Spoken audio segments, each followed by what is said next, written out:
نحمده ونصلي ونسلم على رسوله الكريم اما بعد فاعوذ بالله من الشيطان الرجيم بسم الله الرحمن الرحيم ذلك هدى الله يهدي به من يشاء من عباده ولو أشركوا لحبط عنهم ما كانوا يعملون۔ یہ اللہ کی ہدایت ہے، وہ اپنے بندوں میں سے جسے چاہتا ہے ہدایت دیتا ہے، اور اگر وہ بھی بالفرض شرک کرتے تو ضرور ان کے تمام اعمال ضائع ہو جاتے۔ یہاں علماء فرماتے ہیں ہدایت سے مراد اس چیز کی معرفت ہے کہ اللہ رب العالمین واحد اور یکتا ہے، اس کا کوئی شریک نہیں۔ اس معرفت کے ذریعے اللہ رب العالمین اپنے بندوں میں سے جسے چاہتا ہے اپنے دین، اپنی طاعت اور لوگوں کی طرف سے ٹھہرائے گئے اللہ کے شریکوں سے بیزاری کا اظہار کرنے کی ہدایت دیتا ہے۔ اور یہ بہت بڑی ہدایت ہے جو ہمیں ملی ہوئی ہے کہ اللہ ایک ہے، ہم اس کا کسی کو شریک نہیں بناتے۔ اپنے دین کی اور اپنی فرما برداری کی اللہ ہمیں توفیق دے دے تو یہ سب سے بڑی ہدایت ہے۔ اسی بات کا اس آیت میں ذکر کیا گیا، اور اسی آیت میں یہ بھی بتایا گیا کہ عوام اور خاص ہوں یا عوام ہو، سب کو ڈرایا گیا کہ وہ اللہ کی خفیہ تدبیر سے بے خوف نہ ہو، کیونکہ جب فضیلت اور بلند مقام رکھنے والے انبیاء کرام علیہم الصلاۃ والسلام کے بارے میں اللہ نے یہ فرمایا کہ اگر بالفرض یہ انبیاء بھی شرک کرتے تو ضرور ان کے تمام اعمال ضائع ہو جاتے، تو ان کے مقابلے میں اور لوگوں کا کیا حال ہوگا۔ بندہ خود سوچ لے کہ شرک کتنا بڑا جرم بھی ہے اور ظلم بھی ہے، اس سے بچنا چاہیے۔ آگے اللہ رب العالمین نے ارشاد فرمایا اولئک الذین آتیناہم الکتاب والحکم والنبوۃ فإن یکفر بها ہؤلاء فقد وکلنا بها قوما لیسوا بها بکافرین۔ یہی وہ ہستیاں ہیں جنہیں ہم نے کتاب اور حکمت اور نبوت عطا کی، تو اگر کفار ان چیزوں کا انکار کرتے ہیں تو ہم نے اس کے لیے ایک ایسی قوم مقرر کر رکھی ہے جو ان چیزوں کا انکار کرنے والی نہیں۔ یہاں پر اللہ رب العالمین نے جن انبیاء کرام کا ذکر کیا گیا، فرمایا کہ ہم نے سارے نبیوں کو فرمایا کہ یہ وہ ہستیاں ہیں جنہیں ہم نے کتاب بھی دی، حکمت بھی دی اور نبوت بھی عطا کی۔ تو اے کافروں، کفار مکہ سے یہاں پر خطاب ہے، فرمایا کہ کتاب، حکمت اور نبوت کا انکار کرتے ہو تو ہم نے ان تمام چیزوں کے حقوق کو ادا کرنے کے لیے ایک ایسی قوم تیار کر کے رکھی ہے کہ جو ان چیزوں کا انکار کرنے والی نہیں۔ تم انکار کرتے ہو تو کیا ہوا؟ اگر تم نبیوں کی حکمت کو نہیں مانتے، تم نبیوں کی نبوت کو نہیں مانتے، تو فرمایا ہم نے ایک ایسی قوم تیار کر کے رکھی ہے۔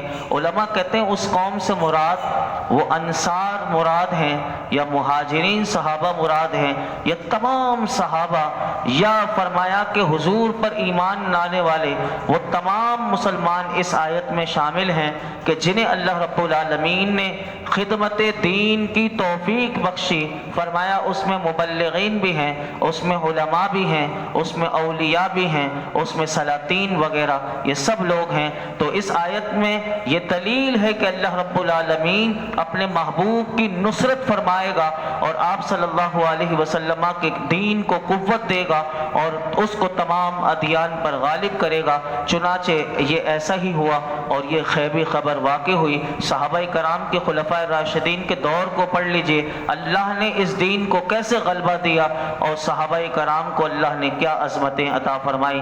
آگے اللہ رب العالمین نے ارشاد فرمایا اولئک الذین ھدی اللہ فبہداہ مقتدی قل لا اسألکم علیہ اجرا ان ھو الا ذکری للعالمین۔ فرمایا یہی وہ مقدس ہستیاں ہیں جنہیں اللہ نے ہدایت کی تو تم ان کی ہدایت کی پیروی کرو۔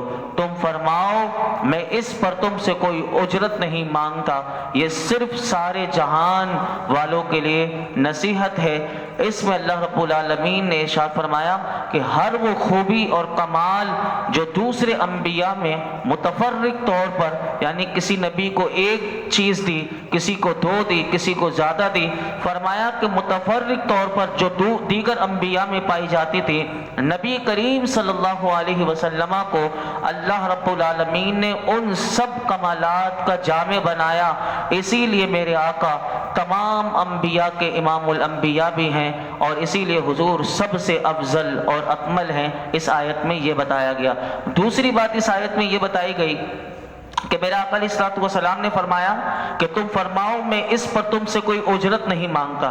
تو یہ ارشاد فرمانے کا مقصد اللہ رب العالمین نے کہا ان کافروں کو اے محبوب بتائیے کہ میں دعوت اسلام میرا پیشہ نہیں بلکہ میرا مقصد حیات ہے، میں اس کے ذریعے سے دولت جمع نہیں کرتا، بلکہ میرا مدعا تو فقط یہ تبلیغ دین کا مقصد، تمہیں قرآن کے ذریعے نصیحت کرنے کا میرا مقصد صرف اتنا ہے کہ تم لوگ گمراہی کی دلدل سے نکل کر تم ہدایت کی شاہراہ پر گامزن ہو جاؤ، تاکہ تم سے تمہارا رب جو ہے وہ راضی ہو جائے، اور تمہارا رب کا تعلق جو تم نے بتوں سے اپنا تعلق جوڑا ہوا ہے، بلکہ ان سے اپنا تعلق کو توڑ کر تم اپنے رشتے کو اپنے رب سے تعلق کو جوڑ لو۔ تو فرمایا کہ میں اس لیے تم سے تبلیغ دین کرتا ہوں۔ اور تیسری بات میرے آقا نے اسی آیت میں اللہ رب العالمین نے فرمایا، محبوب نے کہی ہے کہ یہ صرف سارے جہان والوں کے لیے نصیحت ہے، یعنی اس قرآن میں فرمایا کہ شرقی ہو، غربی ہو، رومی ہو، حبشی ہو، عربی ہو، اجمی ہو، یہ قرآن حکیم سب کے لیے پیغام ہدایت ہے۔ کوئی کسی زبان والا ہو، کسی نسل سے تعلق رکھتا ہو، یہ اللہ کی کتاب ایسی کتاب ہے کہ اس میں سب کے لیے ہدایت کا پیغام ہے۔ جو اس سے ہدایت لینا چاہے اسے اس میں ہدایت ملے گی، لیکن بشرط یہ ہے کہ کوئی ہدایت لینے والا ہو اور وہ ہدایت لینے کے لیے اس قرآن سے اپنا رشتہ مضبوط کرے، یقیناً اس کی زندگی میں نور ہی نور آ جائے گا۔ تو اللہ رب العالمین اس قرآن حکیم کا حقیقی نور ہمیں عطا فرمائے۔ آگے ارشاد فرمایا، وما قدر اللہ حق قدرہ اذ قالوا ما انزل اللہ علی بشر من شیء قل من انزل الكتاب الذي جاء به موسى نورا وهدى للناس تجعلونه قراطيس تبدونها وتخفون كثيرا وعلمتم ما لم تعلموا انتم ولا آباؤكم قل الله ثم ذرهم في خوضهم يلعبون۔ اور یہودیوں نے اللہ کی قدر نہ کی جیسے اس کی قدر کرنے کا حق تھا۔ جب انہوں نے کہا اللہ نے کسی انسان پر کوئی چیز نازل نہیں کی، تم فرماؤ وہ کتاب کس نے اتاری تھی جسے موسیٰ لے کر آئے تھے، نور اور لوگوں کے لیے ہدایت تھی، جس کے تم نے الگ الگ کاغذ بنا لیے تھے، کچھ ظاہر کرتے ہو اور بہت کچھ چھپا لیتے ہو، اور تمہیں وہ سکھایا جاتا ہے جو نہ تم کو معلوم تھا نہ تمہارے باپ دادا کو، تم کہو اللہ، پھر انہیں ان کی بےہودگی میں کھیلتے ہوئے چھوڑ دو۔ اس آیت مبارکہ کا شان نزول یہ ہے کہ یہودیوں کی ایک جماعت اپنے حبر الاحبار، یعنی ان کا سب سے بڑا عالم دین، اس کا نام تھا مالک ابن سیف، یہ پوری جماعت اپنے اس بڑے عالم کو لے کر میرے آقا علیہ الصلوۃ والسلام سے بحث کرنے کے لیے آئی۔ نبی کریم صلی اللہ علیہ وسلم کی بارگاہ میں جب یہ لوگ آئے تو حضور نے ان سے پہلے ہی بات کا آغاز کرنے سے پہلے حضور نے ایک جملہ ارشاد فرمایا۔ حضور نے فرمایا، میں تجھے اس پروردگار کی قسم دیتا ہوں کہ جس نے حضرت موسیٰ علیہ السلام پر توریت نازل فرمائی، کیا توریت میں تو نے یہ دیکھا ہے؟ کیا دیکھا ہے؟ فرمایا ان اللہ یبغض الحبر السمین۔ میرے آقا نے ان کے بڑے عالم سے کہا کہ تو نے یہ توریت میں دیکھا ہے کہ اللہ عز و جل موٹا عالم ناپسند ہے، یعنی موٹا عالم اللہ کو ناپسند ہے۔ یہ حضور نے اس عالم کو کہا جو یہودیوں کا تھا۔ وہ کہنے لگا ہاں یہ توریت میں ہے۔ پہلے اس نے تصدیق کر دی کہ اللہ موٹے عالم کو ناپسند کرتا ہے، یہ لکھا ہوا ہے۔ تو حضور نے فرمایا تو موٹا عالم ہی تو ہے، یعنی اسی کو حضور نے کہا کہ تو ہی موٹا عالم ہے۔ اس پر وہ غضبناک ہو کر کہنے لگا کہ اللہ عز و جل نے کسی آدمی پر کچھ نہیں اتارا۔ اس پر اللہ رب العالمین نے یہ آیت کریمہ نازل کی اور اس میں فرمایا وہ کتاب کس نے اتاری جو موسیٰ علیہ السلام لائے تھے، تو اس پر وہ لاجواب ہو گیا، اور یہودی جو اس کو لائے تھے وہ سب اس پر غصے ہو گئے اور اس کو جھڑکنے لگے اور اس کے اپنے عہدے سے اس کو معزول کر دیا۔ مفتی احمد یار خان نعیمی علیہ الرحمہ آپ فرماتے ہیں خیال رہے کہ موٹے پادری سے مراد یہ جو موٹا عالم ان کا تھا، موٹا پادری جو تھا، اس سے کیوں اس کو کہا گیا؟ تو کہتے ہیں کہ یہ حرام خوری کر کے حرام کھایا کرتے تھے اور حرام کھا کھا کے یہ موٹے تازے ہو گئے تھے، اس لیے حضور نے وہ حرام خور نہیں کہا لیکن اس کی توجہ اس طرف لے کر جانے کی طرف۔ اب اس آیت کا خلاصہ کیا بنے گا؟ وہ علماء نے یہ لکھا، اس آیت کا خلاصہ یہ ہے کہ یہودیوں نے اللہ کی ویسی قدر نہ کی جیسے اس کی قدر کرنے کا حق تھا اور اس کی معرفت سے محروم رہے اور بندوں پر اللہ کے رحم و کرم کو نہ جانا۔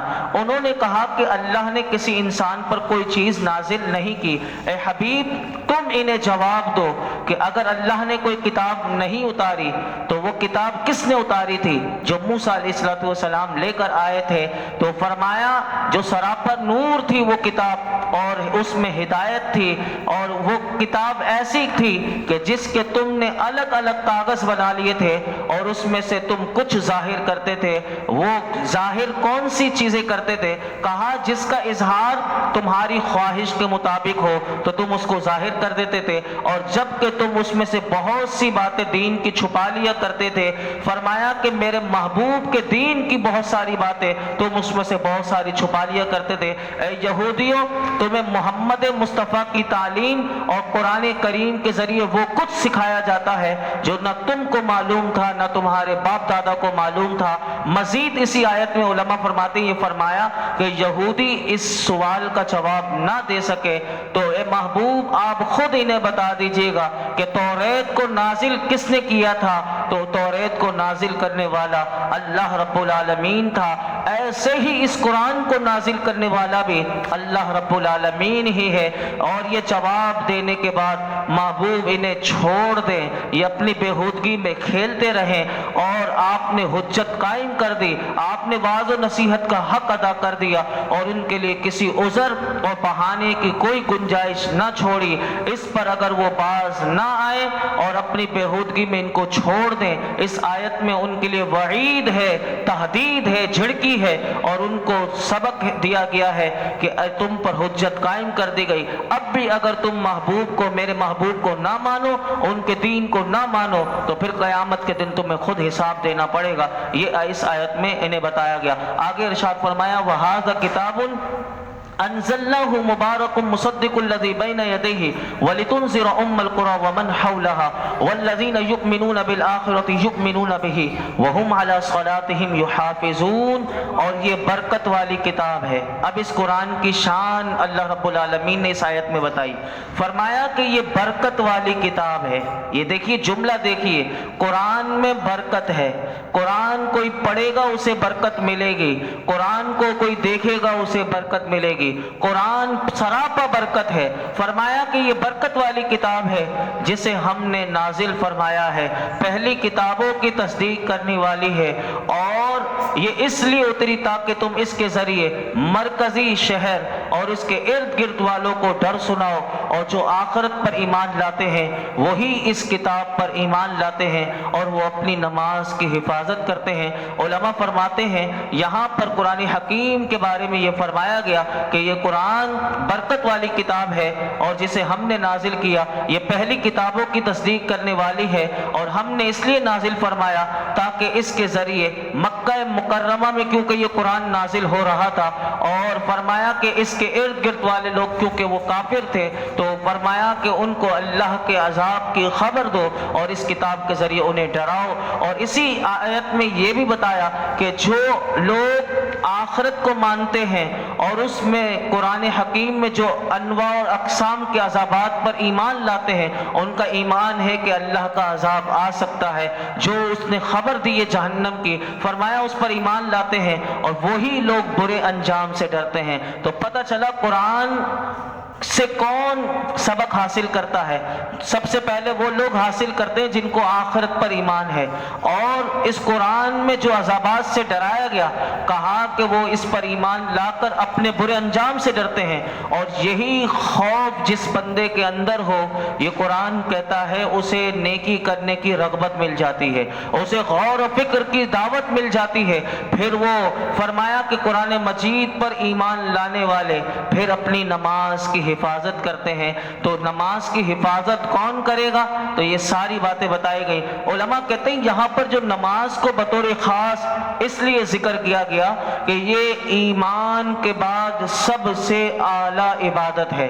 ایمان کے بعد اگر کوئی پوچھے کون سی سب سے اعلیٰ عبادت ہے تو وہ نماز ہے۔ جب بندہ، علماء کہتے ہیں تمام ارکان کے ساتھ، شرائط کے ساتھ، نماز کی شرائط جس کو پتہ ہو، نماز کے واجبات، نماز کے مفسدات، نماز کے مکروہات، یہ چھوٹی چھوٹی چیزیں ہوتی ہیں جو ہم یاد کر سکتے ہیں، یعنی کوئی مشکل کام نہیں ہے۔ چھوٹی سی کتاب نماز کی ملتی ہے، اس میں ساری باتیں لکھی ہوئی ہوتی ہیں، اس کے ارکان کیا ہیں، اس کے رکن کون کون سے ہیں، تو وہ اور شرائط کے ساتھ پابندی سے اگر وہ نماز کرتا ہے تو اس سے علماء نے کہا اس نماز کی برکت کیا ملے گی؟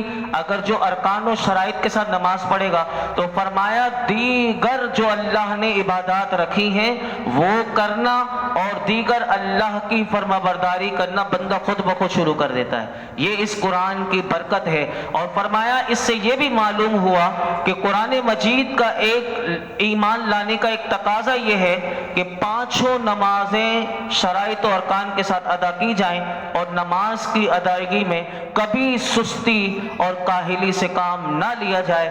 اللہ رب العالمین ہم سب مسلمانوں کو اس تقاضے پر پورا اترنے کی توفیق عطا فرمائے۔ وآخر دعوانا ان الحمد للہ رب العالمین، الحمد للہ رب العالمین، والصلاة والسلام علی سید الانبیاء والمرسلین وعلی آلہ واصحابہ اجمعین۔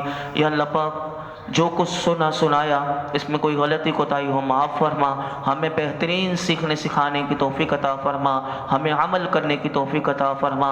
اے اللہ ہمیں باعمل بنا دے، اے اللہ ہمیں قرآن کا نور دے دے، اس قرآن حکیم کی برکتیں رحمتیں عطا فرما، اس قرآن حکیم کی برکت سے، اس قرآن حکیم کی صدقے میں اللہ ہم سب پر اپنا خاص فضل و کرم نازل فرما۔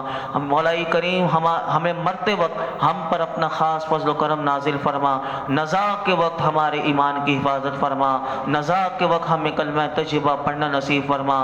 مولا کریم جب ہماری موت کا وقت بھی ہو، رب کریم ہماری زبانوں پر تیرا پیارا کلام ہو، رب کریم کلمے کا ورد ہو، درود پاک ہو، تیرے محبوب کے جلوے ہوں، اور ہم سب کا مولا کریم ایمان کامل پر خاتمہ فرما، ہم سب کی بے حساب مغفرت فرما، ہمارے والدین کی مغفرت فرما، میرے آقا کی تمام امت کی مغفرت فرما۔ یا اللہ اس قرآن حکیم کے درس کی برکت سے مولا کریم جتنے حاضرین موجود ہیں ان میں کوئی پریشان ہو تو اس کی پریشانیاں دور کر دے، کوئی بیمار ہو اسے شفا دے دے۔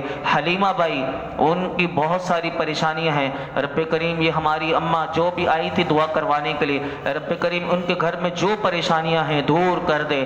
مولا کریم محمد تاج کے صاحبزادہ جو اس کی ولادت ہوئی وہ بھی بہت بیمار ہے، محمد تاج کے مولا کریم صاحبزادے کو شفائے کاملہ عاجلہ عطا فرما۔ ہمارے جاننے والوں میں جتنے بھی بیمار ہیں حضور کی امت میں اللہ سب کو شفا دے دے، اور یہ جتنے حاضرین موجود ہیں ان سب کی خالی جھولیوں کو دامنوں کو مرادوں سے بھر دے۔ وصلی اللہ تعالی علی خیر خلقہ محمد وعلی آلہ